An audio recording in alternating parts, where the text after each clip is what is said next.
I'm going to try and introduce these ideas in simple language that is easy to understand. And to help me, I'm going to use a book that was written by my teacher some while ago. And just before I start, I'd like to plug these books by saying to you that they are free downloads. You can get them for free. This one's called How to Transform Your Life. If you just go to your browser and put in How to Transform Your Life, then you'll be able to get this onto your computer for free. And the same with this other book, Modern Buddhism, by Venerable Geshe Kelsang Gyatso Rinpoche again. So these are written for people of this modern world to help alleviate the problems that human beings suffer right now. Please get these books. Even if you... Why? Because, of course, today I just have 90 minutes. I have an hour and a half or whatever time to explain a few things to you, but to really get most benefit from what I'm talking about, you really need to spend a bit of time reading and trying to put into practice some of the ideas that I'm going to present. So I thoroughly recommend you to get these books and to study them and to practice.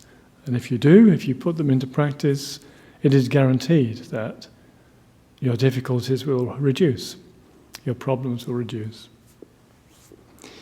So the talk is called How to Beat Anxiety and Depression and Find a Happy Life.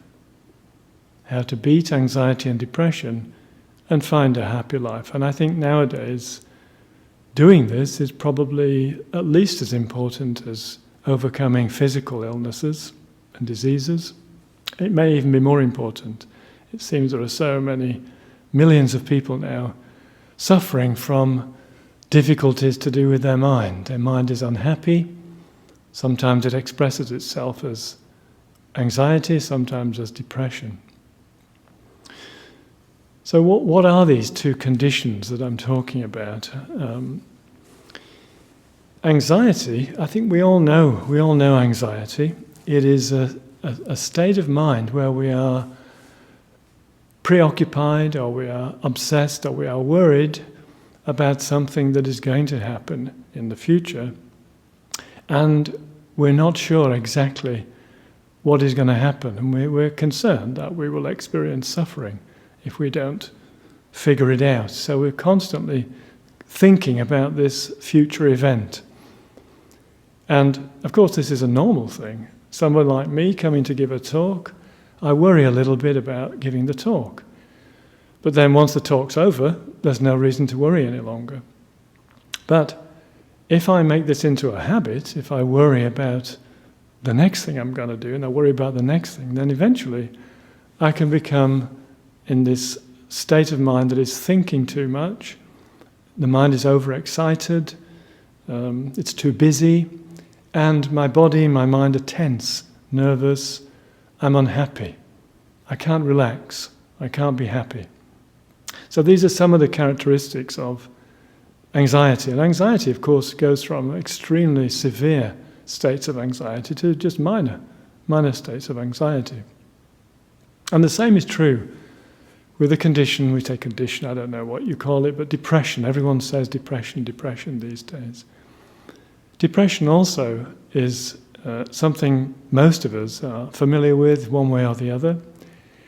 And when we suffer from depression, then we say, I'm in low spirits, my mind is down, I feel lethargic, I have no energy, I can't be bothered, everything is hopeless, things are going wrong all the time, there's no point in doing anything, just sit here and stew.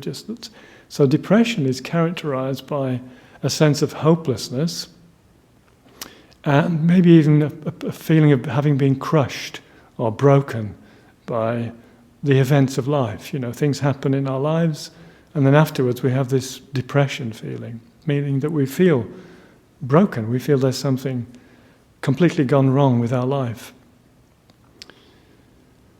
So, of course, these states are very unhappy states. Nobody wants to experience them, but it seems more and more people are nowadays experiencing these things.